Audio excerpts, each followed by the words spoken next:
Olá, você que acompanha o site Notícias Agrícolas, continuamos aqui com a nossa programação desse dia 12 de março, aqui na TV Notícias Agrícolas, TV que começa a programação ali de manhãzinha, às 8 da manhã, com o Bom Dia Agronegócio, vai até o fim da tarde com as principais informações sobre as commodities agrícolas, energéticas, enfim, os principais assuntos que movimentam aqui o nosso setor.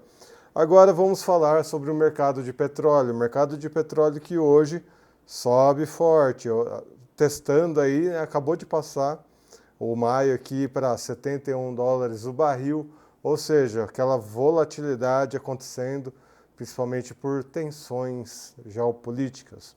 Para explicar um pouco mais esse cenário, estou aqui com a Isabela Garcia, lá da Stonex. Isabela, seja bem-vinda ao Notícias Agrícolas. Boa tarde, obrigada pelo convite para comentar o mercado. Bom, Isabela, hoje o mercado subindo forte, a gente já tem esse cenário bem complicado internacional, né? Trump querendo colocar taxas em todo mundo, aquela questão também entre Ucrânia e Rússia. Que mais fatores a gente tem que traz tanta volatilidade e essa alta forte para o dia de hoje?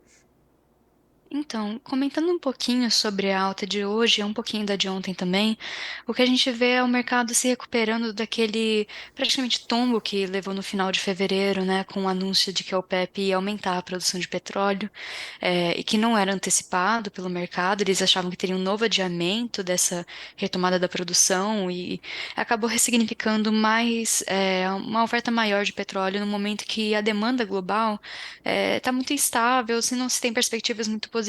Então, tem essa questão dos impactos econômicos das políticas tarifárias dos Estados Unidos, uma desaceleração econômica na China que pode se aprofundar caso se tenha essa guerra comercial.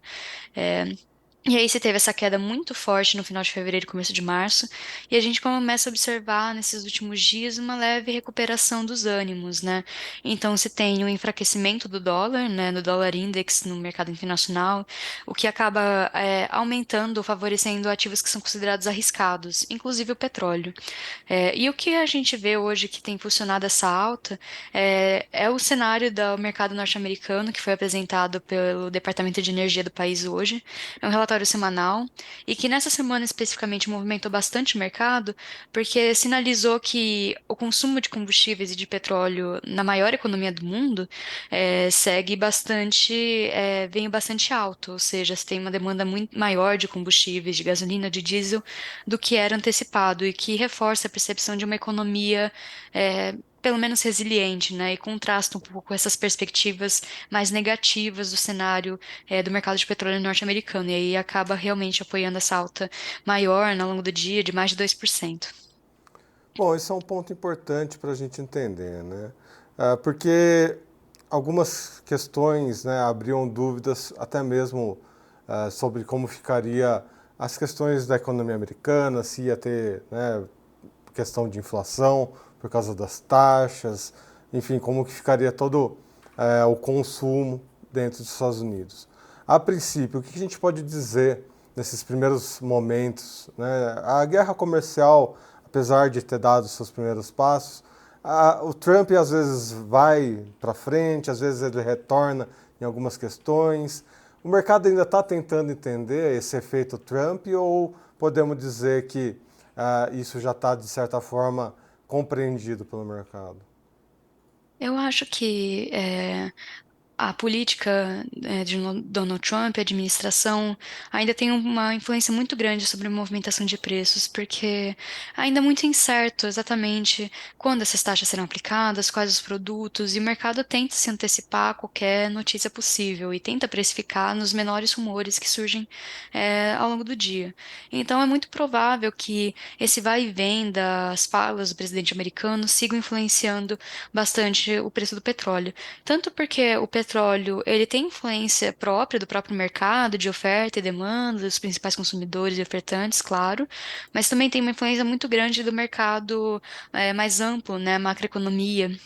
Então, essas indefinições e incertezas acabam realmente sendo um pouco precificadas de maneira até antecipada pelo mercado, que tenta realmente prever o que vai acontecer e depois tem que reverter aquele processo que fez anteriormente, quando se tem esse vai e vem de notícias e informações.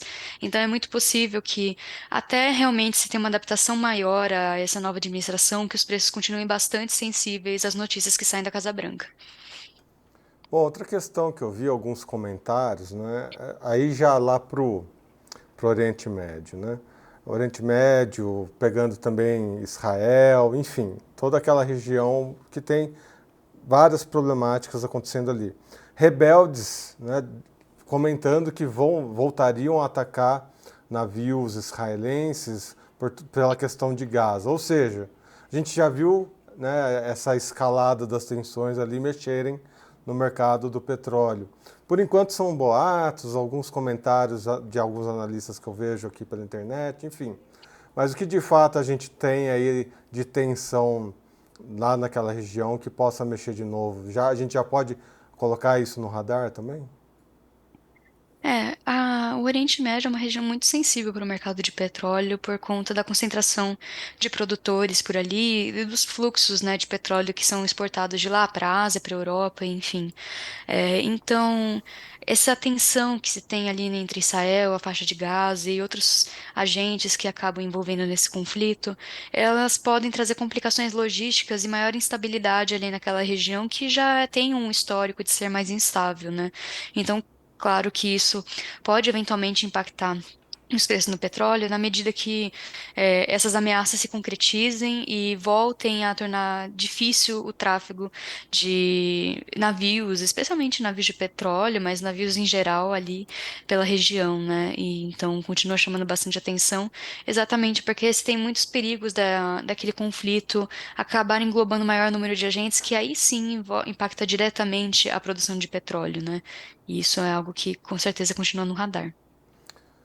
Bom, agora o próximo ponto, né? Você comentou a China. A China está nesse processo de deflação.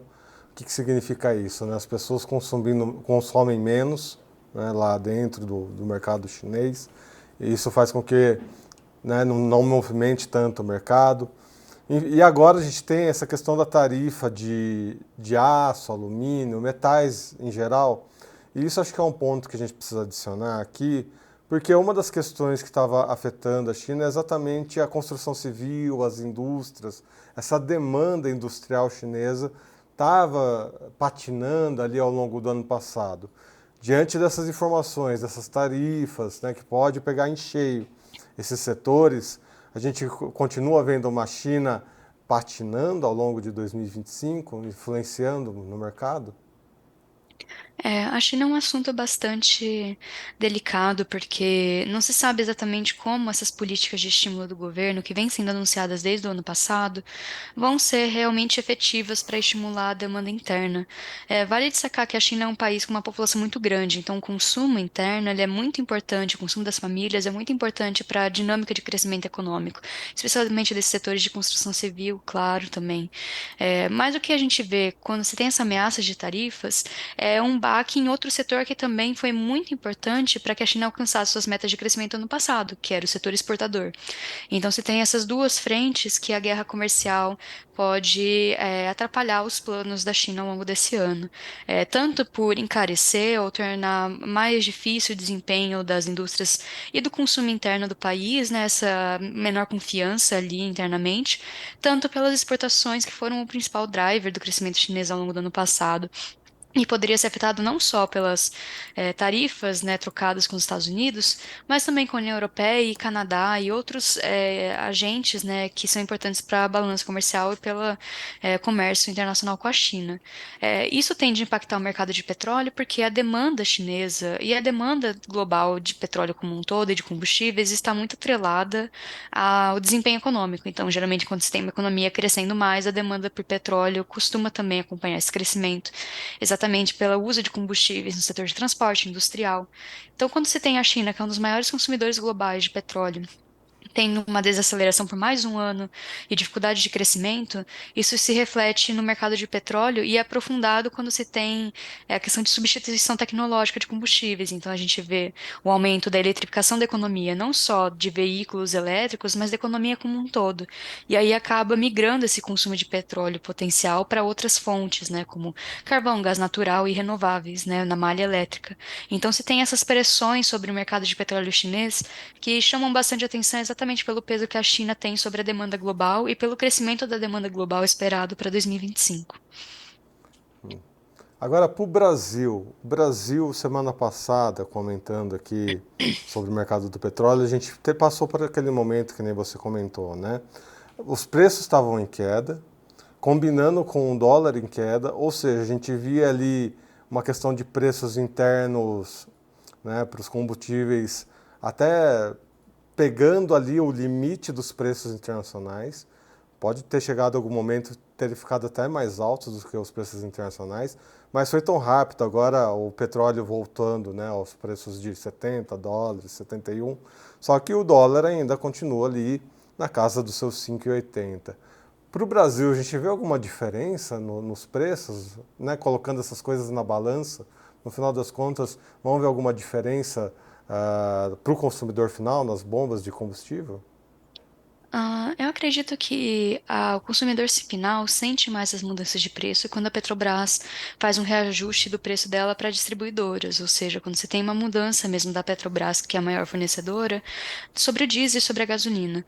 E o que essas variações todas dos preços que a gente tem sentido pode ser sentido pelos consumidores finais nos próximos dias ou nas próximas semanas, mas marginalmente se a Petrobras não fizer algum reajuste. É difícil prever quando isso vai ser, se tem alguns fatores de precificação que não são tão abertos para o mercado, e a decisão da Petrobras não é tão conhecida assim. Mas quando a gente fala de aumento do dólar, se tem aumento dos custos de operação, da cadeia toda de distribuição de combustíveis, então isso pode ser, às vezes, repassado para o consumidor final, mas acredito que de maneira menor. O impacto maior seria se tivesse alguma mudança da precificação da Petrobras, e a gente não tem sinalização da companhia até o momento sobre isso. Vale lembrar que ela já fez um reajuste recentemente sobre o diesel, a gasolina mantém sem reajuste até o momento, então é difícil prever o quanto todas essas variações vão impactar o consumidor final, já que essa decisão é muito mais ligada à Petrobras e à maneira de precificação de combustíveis da estatal. Isabela Garcia, muito obrigado pelas suas informações. Seja sempre bem-vinda aqui ao Notícias Agrícolas. Eu que agradeço. Boa tarde a todos. Boa tarde. E você que acompanhou aqui essa entrevista já sabe, se inscreva no canal, ativa o sininho, deixa o seu like. Assim você ajuda o canal a crescer e recebe as notificações sempre que um vídeo novo vai ao ar. Eu sou Erickson Cunha, eu vou ficando por aqui e até uma próxima. Um abraço.